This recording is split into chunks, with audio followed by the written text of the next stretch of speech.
Back at it again. You know what that means.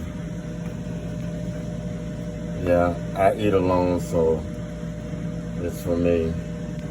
I'm using my hands. Let's go.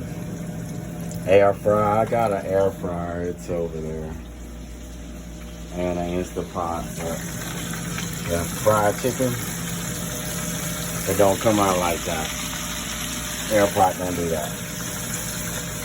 And then I got my little special way of doing it. So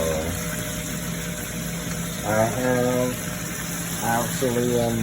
getting prepared. Happy birthday to my baby girl Triana.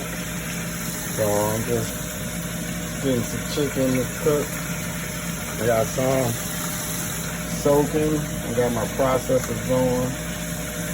So I'm just showing y'all how I get down.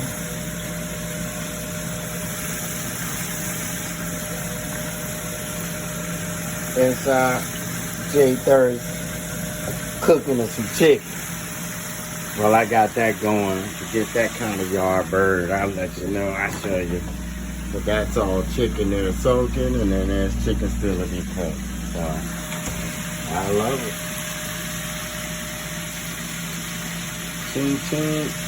That's J3rd Kitchen.